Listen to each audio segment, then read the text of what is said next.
Hello everyone, TXephy here. So what do you guys think of the Invitational? I absolutely love Walkerman, the Jutsu legend.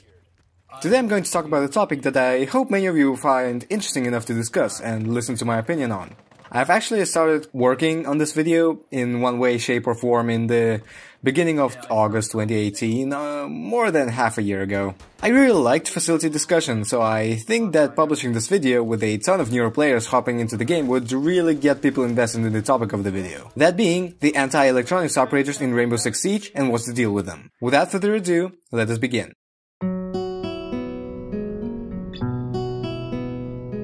As many of you may know, there are 3 operators with anti-electronics gadgets currently present in Team Rainbow: IQ, Thatcher, and Witch. Their jobs are, as their names entail, dealing with electronics that the defenders might have, from Bandit's Shockwire to Echo's Yokais. For the majority of the player base, the anti-electronics operators are used in one scenario: to help Thermite and Hibana destroy reinforcements, i.e. getting rid of Bandit batteries and Mute jammers. And well, that's fine, I guess? I mean, sure, I'm happy that most of the players that play this game don't have to deal with some of the more annoying parts of Rainbow Six Siege, like having to deal with the incredible intel Valkyrie cams can bring or the infinite scanning that Echo's Yokais allow. Or, well, Legion just existing. I mean, it's not like those operators are not present for most players, and Legion is actually one of the more popular operators in most skill brackets I can imagine. But when those operators are used optimally, together, on a high level of play, this is where we start running into problems. Okay, so imagine this. You're playing Bomb on attack and the enemy has Smoke, Echo, Master, Valkyrie, and Legion. Which, to be frank, is the most cancerous team comp I can imagine in this game on defense right now. Unless you get rid of them or their gadgets in one way or another, the enemy operators can deny a plant for as long as a whole minute. Smoke with his obvious 30 seconds of Toxic Babes, Echo with 12 seconds of plant denial with his Yokai, Legion with having the enemy pull out the Goo Needle for somewhere around 3 seconds, and I'm not entirely sure with the math surrounding Maestro's Evil Eyes and Valkyrie's possibility of a C4 throw, but fact of the matter is, the defenders have an incredibly high amount of plant denial. Yeah, this exact team composition isn't very likely since this team has 3 anchors and 4 characters who really don't want to die early in the round, but this team would really be annoying to fight against to say the least. And it's not like their guns aren't bad either. Legion's SMG is one of the best in the game, Echo and Maestro have access to ACOGs, and while Smoke and Valkyrie have moderate weapon options, their gadgets are incredibly useful and can mitigate their comparably subpar firepower. I personally believe that those characters are all balanced in their own right, but they become problematic when stacked. Kind of like Lion, Dokkaebi, and Jackal. By themselves they can be just mildly annoying, but when stacked and used properly, they can make the game incredibly unfun for the defenders. Difference being, of course, that you can actually counter Echo, Master, and Legion. Evil Eyes can be destroyed by explosives from a safe distance relatively easily if you have a Nash, Zofia, or someone with frag grenades. But what about Echo, Legion, and Valkyrie though? It's not like their gadgets are easily visible. This is where specialized anti-electronics operators come into play.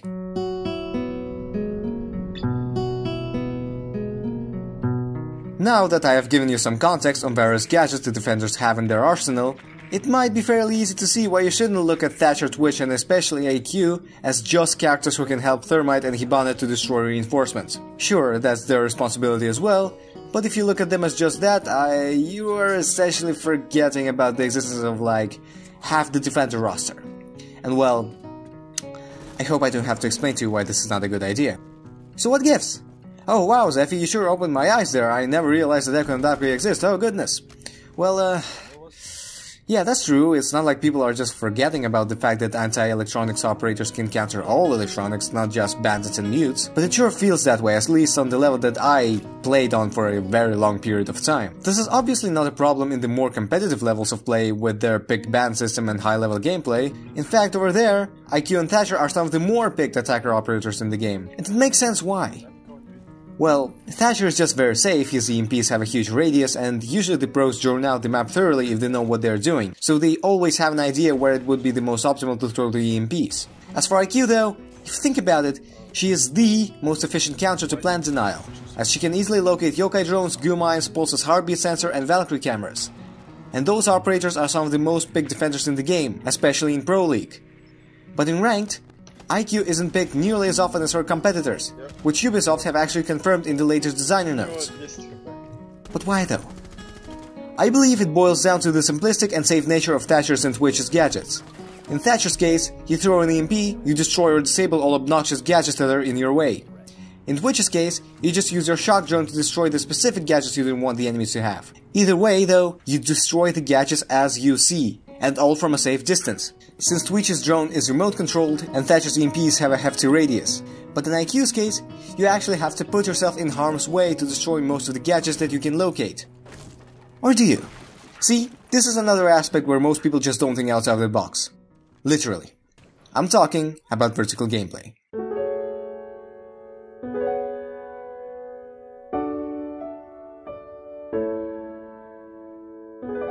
Vertical gameplay is something that surprises a lot of people when mentioned to them first time, and that most players who are interested in getting good at the game try to perfect. What? You mean I can kill enemies from a floor above them? Yes, you can, which is where the strength of operators like Sledge and Buck come in. They can easily destroy any soft surface with their gadgets and are definitely the most efficient when it comes to vertical gameplay.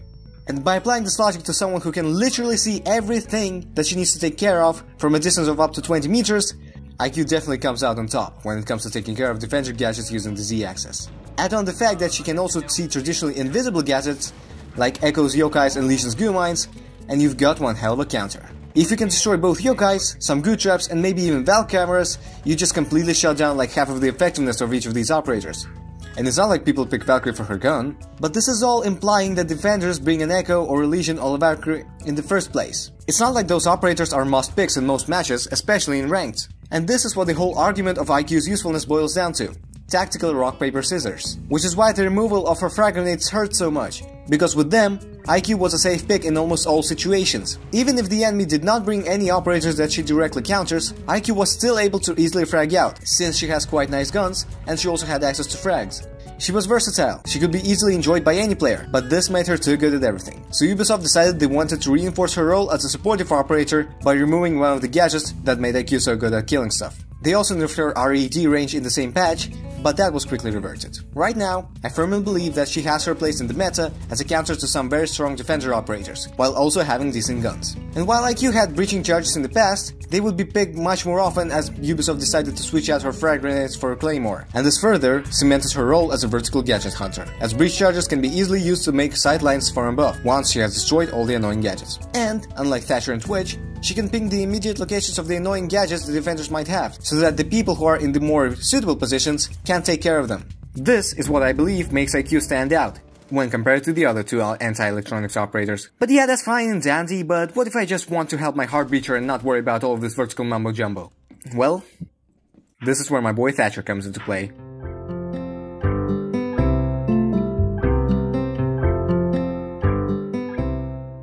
Thatcher is one of the most simple yet useful operators in the entire game. To be frank, if a new player came up to me and asked me, what operator should I play to get good? I would probably tell him to pick Sledge, since he teaches new players a lot about the destruction system this game has. Yeah, okay, that's fine, but what if I want to be useful to my teammates? Well, I would point them to Thermite, since his usefulness to complexity coefficient is somewhere close to infinity. Yeah, okay, sure man, but what if you already have a Thermite or a Hibana? Well, then I would tell you to party like it's the 1980s. Yeah, Thatcher is definitely one of the most simple operators in the game, but that doesn't really reduce his effectiveness, far from it. And in fact, I would say that the simplicity of his gadget makes him incredibly reliable at countering plenty of operators without having to give it a second thought. Afraid of goo mines in a choke point? Bam, EMP. Sick of that one Echo who just keeps stunning you? Bam, EMP. You forgot the EMPs are not flashbangs and are ineffective at distracting the enemy? Bam! EMP. His EMPs are just so good at countering everything, and you don't even have to think twice about it. It's like the first time you go into a dedicated coffee shop and all you see are those foreign looking names, Frappe, Mocha, Mericino or something, and you're like, well shit, I just want a nice cup of joe. So you call your obligatory coffee enthusiast friend up and you're like, hey, how the hell do you order coffee? And then they proceed to give you a 15-minute lecture on different nuances of various blends, and you're just sitting there like, yeah, that's cool and all, but I just want some caffeine to help me get through the day. Oh, just grab an iced latte then. So you go to the counter, order an iced latte, and you're like, damn, that's actually pretty good. Yeah, Thatcher is basically iced latte. Like, sure, you can be one of those hipsters who only drink Doppio, or one of the perverts who only drink caramel macchiato, but a good iced latte never lets you down. So, what does that tell us? Basically, when in doubt, pick Thatcher. No way you're gonna mess up unless you throw all of your EMPs into Jaeger's ADSs. And remember, these things have an AoE. It would be a cardinal sin not to use them behind walls. There really isn't that much to Thatcher.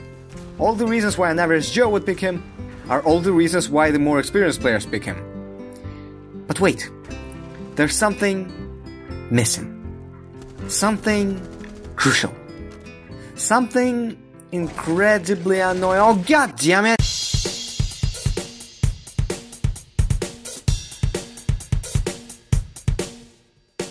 Alright, so there's akin and there's Thatcher. But what about Twitch? How should I put it? Okay, so you know those kinds of college projects when you are put into a group of 4 or 5 and you need to make a presentation about something, I don't know, whatever the hell people make presentations about. And you're all there sitting and discussing responsibilities and someone volunteers to make the actual PPT file. And you're like, great, that's one less responsibility to take care of. So you do your research, practice the speech or whatever, and here comes the day of the presentation.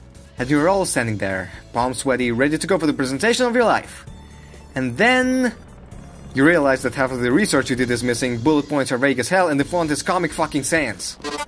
Yeah, sorry Twitch mains, but this is how I, and I want to believe a high portion of the player base sees you. Because you know that if you join a match and you see someone insta-log that Lucha Libre piece of shit, you know that you will be in a 4v5 for a good half of the round. And I want to ask you a question, Twitch players. What the hell are you doing in that time? It's not like the cameras are shot out and the black mirrors are still up, so what? Oh, I get it now.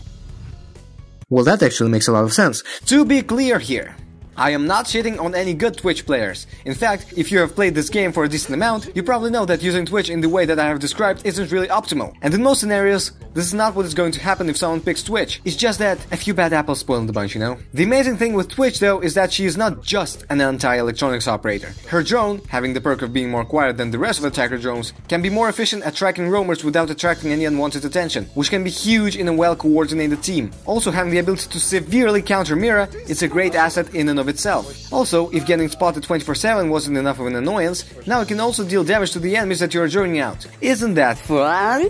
Her guns are also freaking amazing, especially when compared to other anti-electronics operators. But what about actually doing her job? Well, Twitch's drone is a very precise tool that one can use in order to make short work of the specific gadgets that the enemy may possess. But there's a small issue when picking Twitch over IQ or Thatcher. So, Twitch's drone must actually locate and be in range of the gadget that she's trying to destroy or disable. What if the gadget is hard to locate, or too far away for the drone to reach? Yeah, I'm talking about Echo. I have mentioned this previously in the IQ section of the video, but I'll say it once again. Echo is a pain in the ass to fight on bomb. Until you destroy his drones, the game timer might as well be 12 seconds shorter, and the enemy has 2 more invisible cameras to make use of. So, while Twitch is a wonderful option for the average player who just wants to shoot some dudes with a good gun, while also contributing to the team, there are definitely better options when we start approaching the more coordinated levels of play, where you would be hard-pressed to get the Twitch drone to the objective room in the first place.